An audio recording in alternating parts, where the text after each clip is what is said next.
Hey guys, welcome to a special episode of the Chug Life Podcast. We are doing a first today for the podcast and a first for me as a person. I'm very excited for. But for all that, I want to introduce you guys to some very special folks. Andrew and Zach are two of my closest friends in this whole world, and they're also some of the smartest people I know in regards to music and how it sounds, how it's made, how it's recorded, all of it. Hey guys, how are you guys doing? Good. Good. So, we got the boys together to review an album sent over by our friends in Resuscitate. And I've personally never heard of this band before. I've heard of Evan's work and Synovial previously, but this specifically, never before. And I had nothing to expect. And I was honestly a little kind of intimidated by the task, so to speak. So I figured I'd bring some friends in, somebody that can help me out, figure out what I'm listening to. So with that being said, Zach, can you tell the folks here, some of my listeners and some of the fans of Evan, and just everybody as a whole, who are you? What do you do? I just do music. I've been doing home audio for since I've been 12 years old. In my 30s now. Just been doing it for a really long time. Besides that, I do live engineering from time to time, and other than that, I just like good music. Hell yeah.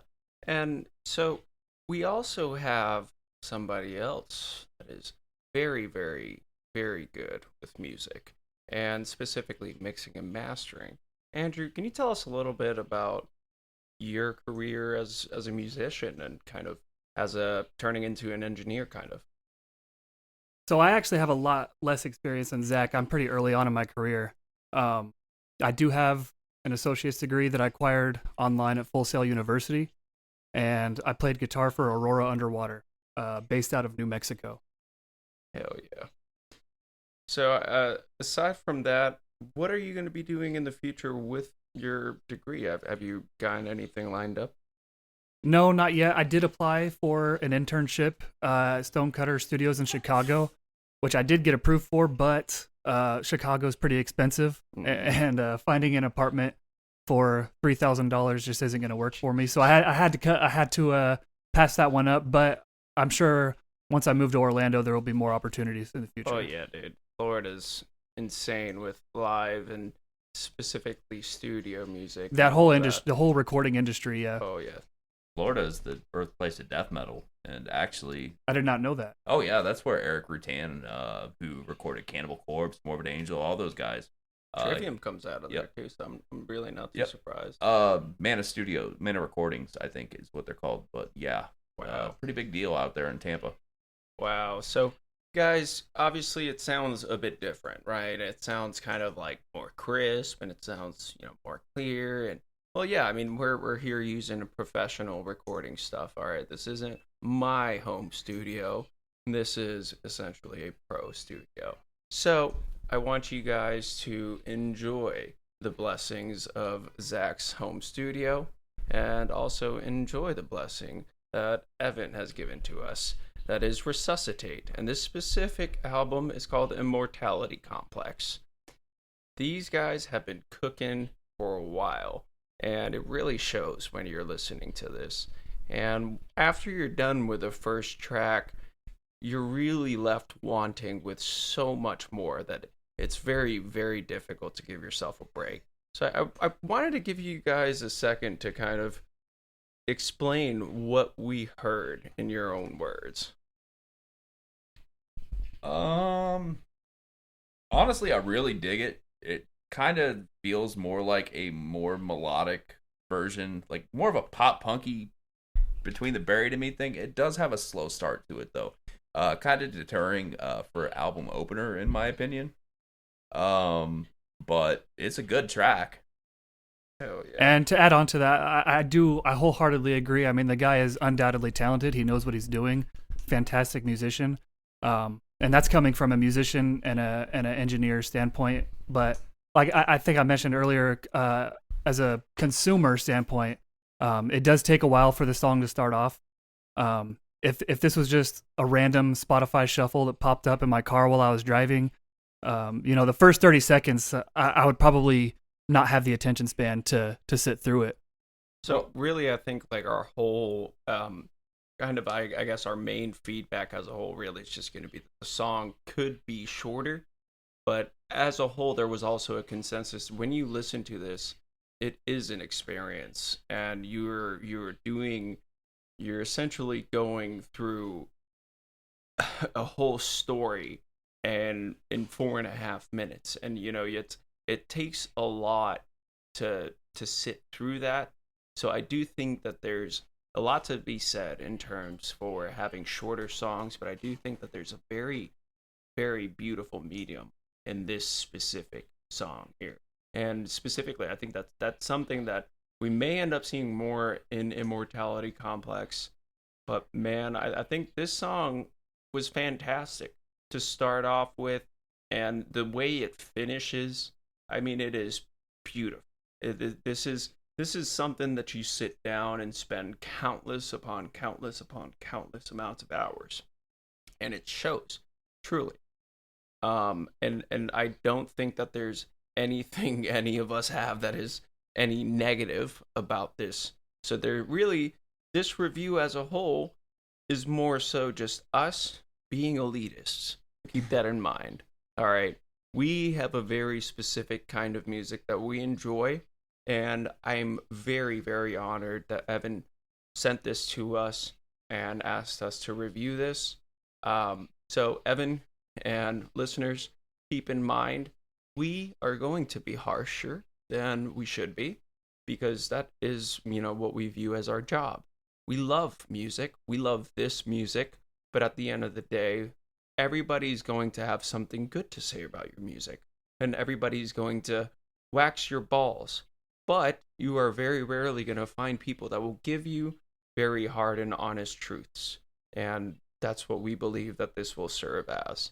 So, quote, Distet, or what do you see?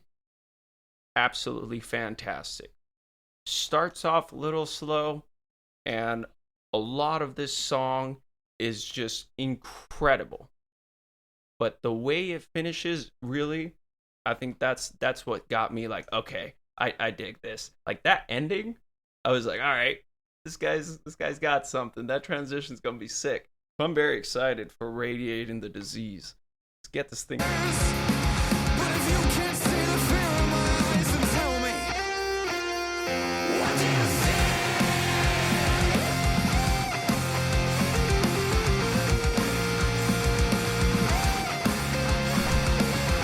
All right, and we're back. That was Koku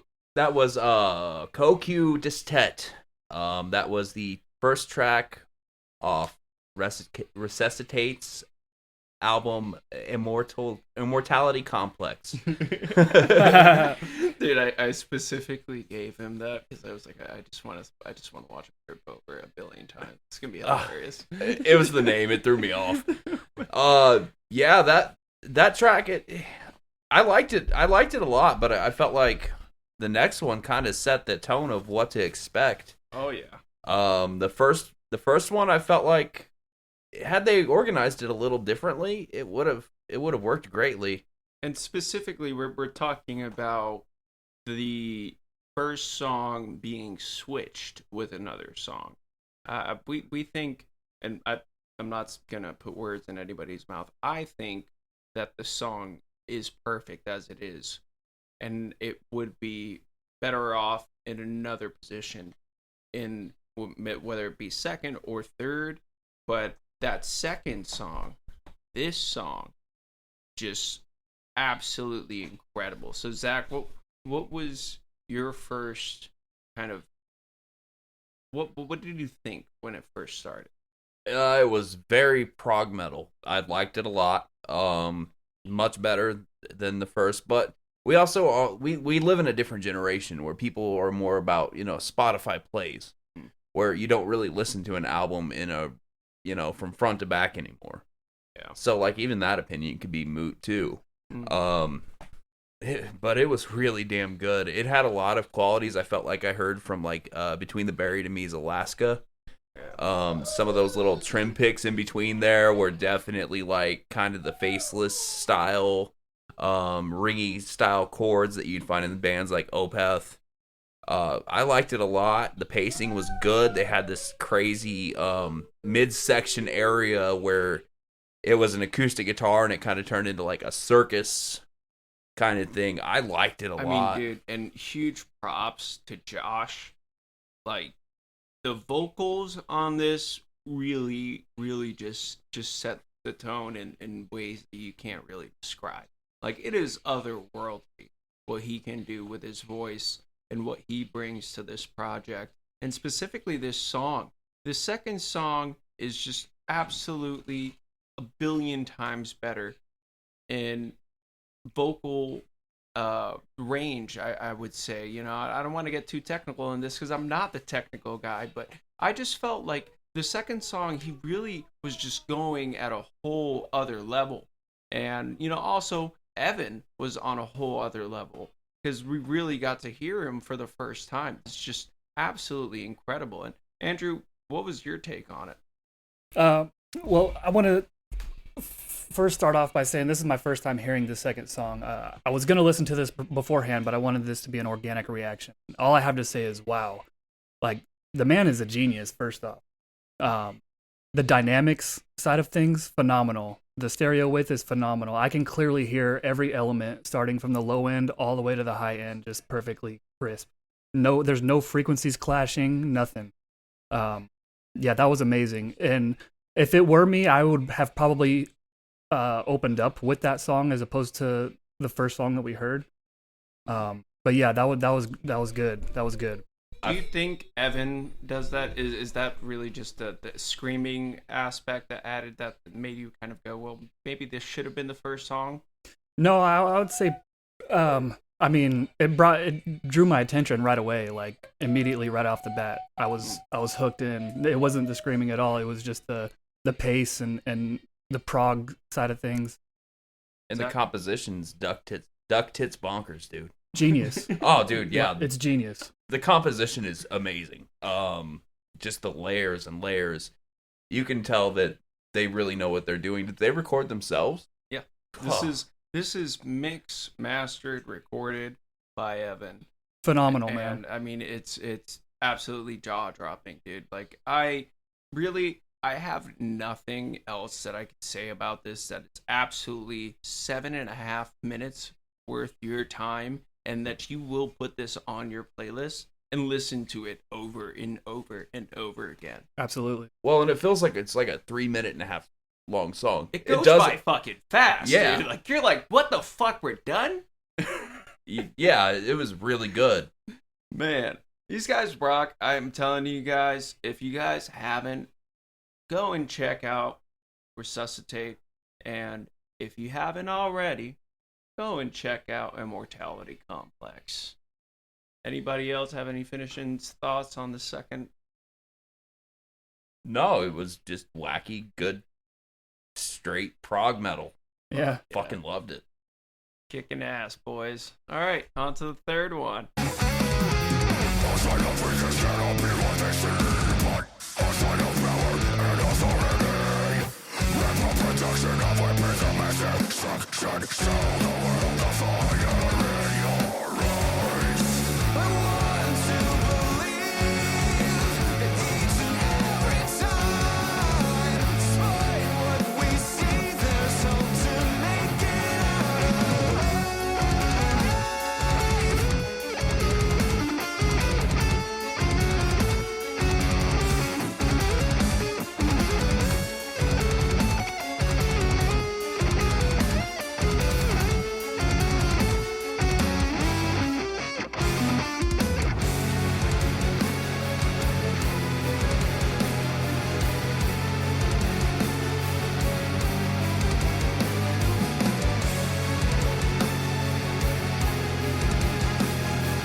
was absolutely phenomenal, and by far our favorite thus far.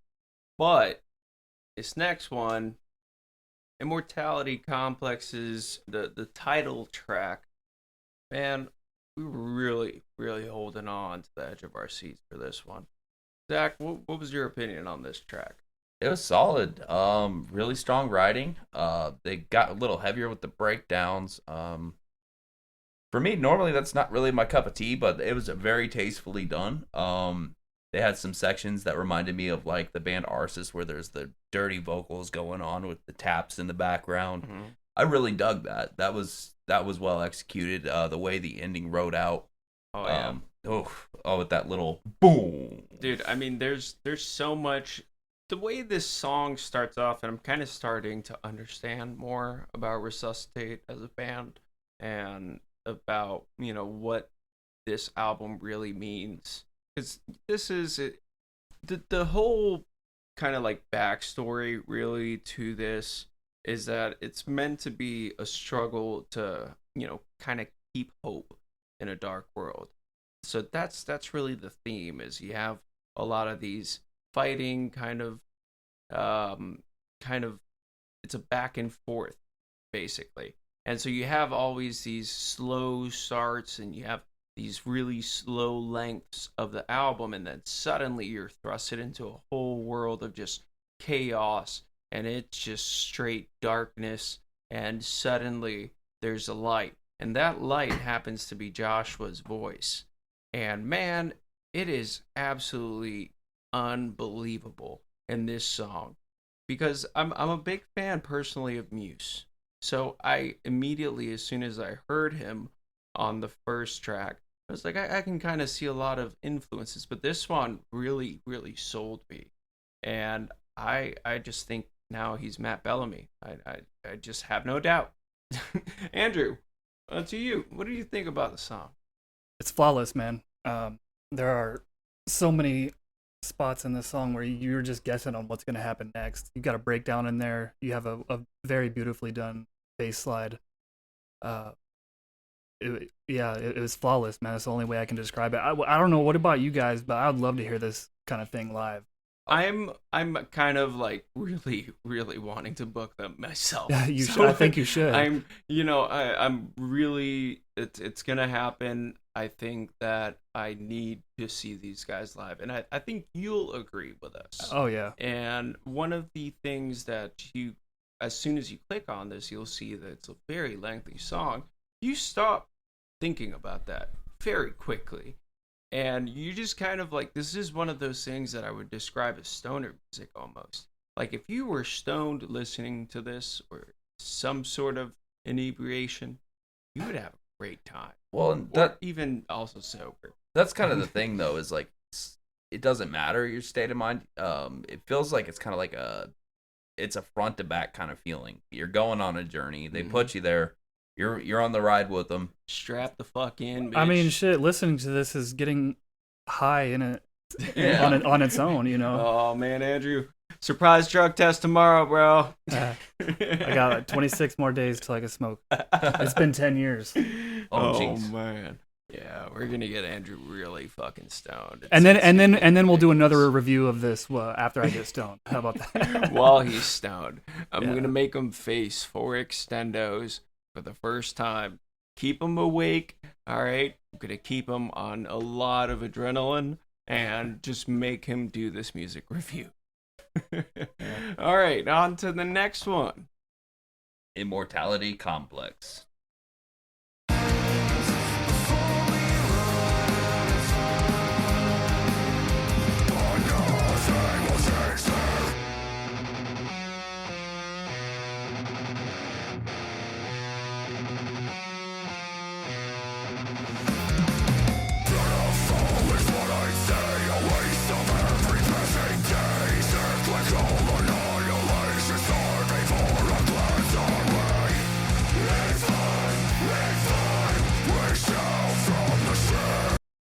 And that was absolutely amazing. I'm sure you guys will agree. And we are currently talking about another fantastic song in this beautiful album called The Great Filter.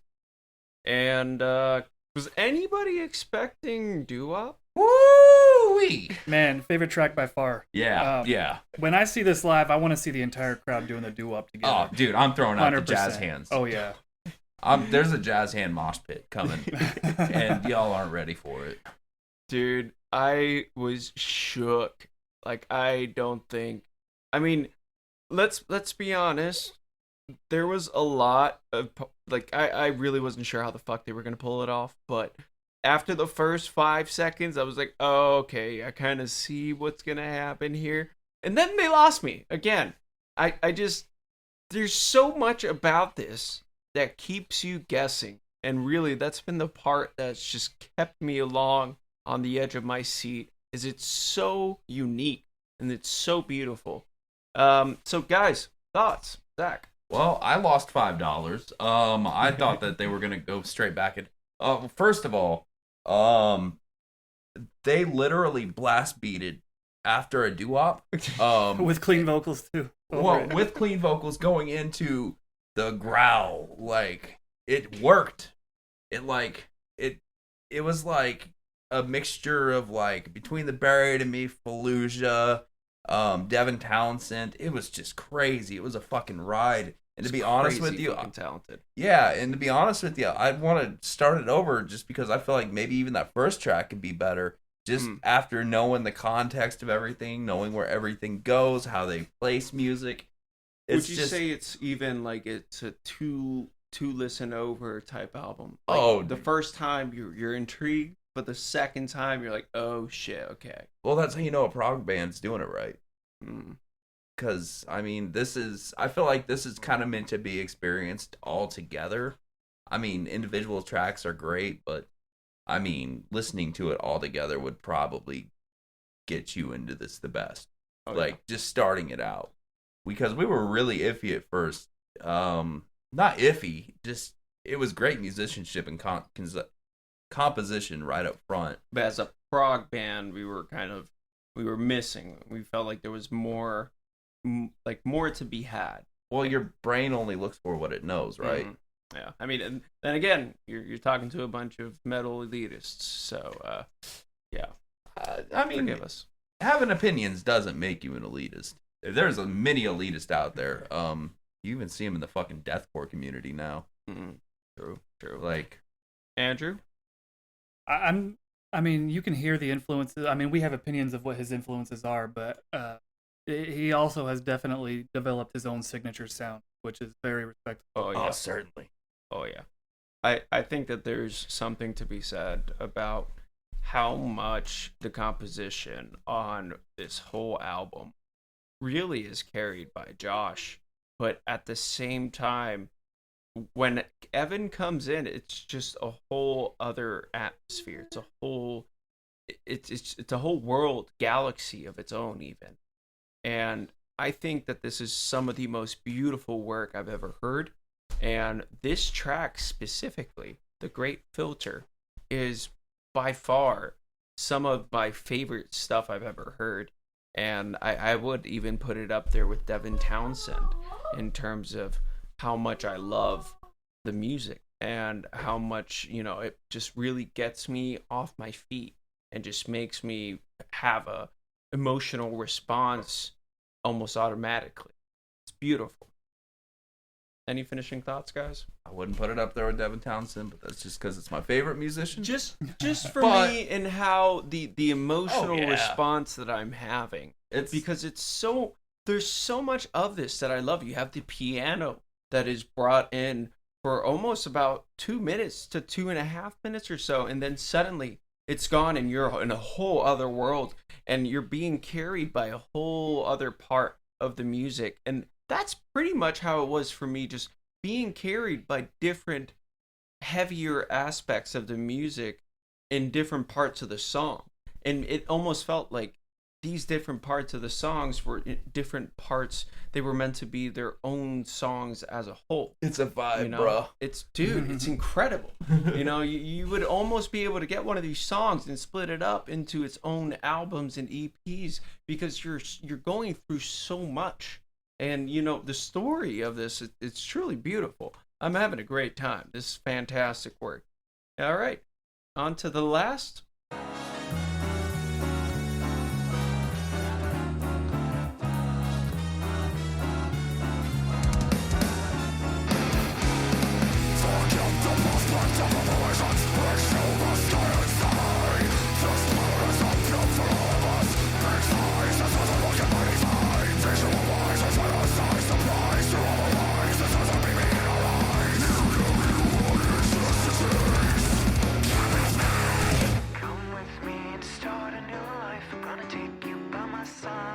Hey, and we are back.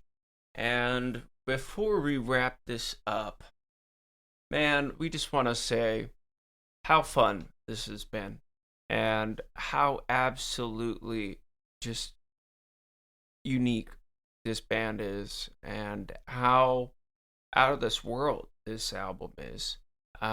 This is by far some of the most unique music I've ever heard. And I think after hearing that track, you'll agree. But this next track specifically is just on a whole other scale. I mean, just you look at it, and at face value, you're very intimidated. All right, for a lot of reasons. This is a 20-minute track. And one of the things that you immediately start to understand is that whenever you think you know what is going to happen, whenever you think you might know what genre we're in, whenever you think you know what Resuscitate is doing right at this very moment, just throw that out the window. It doesn't exist. And they do that. They do that extremely well. They do that on such a level that it's bewildering, You don't really expect to have so many different types of music and so many different types of creativity in one single bar. And you don't really expect to have this kind of mind in music. I really don't know how to explain this, but this is absolutely amazing work. And I'm excited for all of you to go and listen to it. And I hope you go and listen to it. And let me know what you think. Go and let Evan know what you think. And super big shout out once again to probably my favorite part of this whole thing, Joshua. The clean vocals on this are by far my favorite aspect of Resuscitate thus far. And don't get me wrong, this whole fucking thing is amazing. I mean, God, I'm so mad I've never heard of these guys before. But hey, that is what we're all about here. So, Zach, what did you think? Whew. That was insane. A 20-minute long track. Kept going. I dug it a lot. Kind of intimidating as a guitarist and vocalist. I would never want to play after that guy. Or any of those guys. I dug it. It was they're their own thing. They are literally their own thing, and I would just recommend trying it. I would suggest starting with the beginning of the album and then finishing it. We had almost I wouldn't say didn't have like high hopes coming into it, but at first it just felt like this, awesome prog thing. Now it's just like it's a journey. Take it. I guess to add to that, you're kind of trying to state that you have such a complex amount of stuff going on in the music that you really don't know where your expectations are. You're kind of just like, okay, well, it is what it is. And then when it happens, you're like, holy fuck, I basically just got like gangbanged for 20 minutes. And I really enjoyed it. And he'll sing you to sleep after it. Yeah. I mean, it is mind blowing. Yeah, it is. It is insane. The guy's a maniac. Dude, Andrew, you want to continue? No, go ahead. I have no words. I mean, yeah, that's like what even left is there to say that we haven't already? Yeah. I think that this is me personally, up there in releases of the year. I say submit that shit to Sumerian. I Sumerian think would pick this up without a doubt. you 100% have once you can get this live show, you have a juggernaut of a machine in terms of content that you can market because the story on this is so powerful, but you also have the quality of itself is going to just speak volumes whenever you go and try and market yourself. It's professional and it is full, chock's full, really, of messages and of good messaging too. And I think that that is something that is very much needed in today's world. And it's just so special, honestly. There's a lot of music nowadays that almost goes the expected way. And in terms of lyrical content, or whether it's how it sounds, whether it goes for the mainstream, currently super popular type stuff, or whether they end up just making stuff that they enjoy and that makes them special as them. And I think that's what Resuscitate is doing on a scale that I've never seen before, really. Like that's why I gave that Devin Townsend, comparison is because in how special it is and how unique the music is in comparison to anybody else around it. When I think of bands in the Chicago area specifically that are doing work like this, I can't think of any. I'm drawing a blank, and don't don't get me wrong, there are some great prog bands in the area, and I want to give a special shout out to Acadia and state that yes, everybody is good in their own way, but Resuscitate is just some special, something different. That's all I want to say. You guys have anything you want to finish off with? Nope. Stay happy, stay positive, enjoy this album, and stay metal. Oh yeah. Yeah, and thank you for having us. Fuck yeah, man. Thank you guys for hanging out with me. And I'm just gonna give you one more goodie. Why not? Here is Reclamation.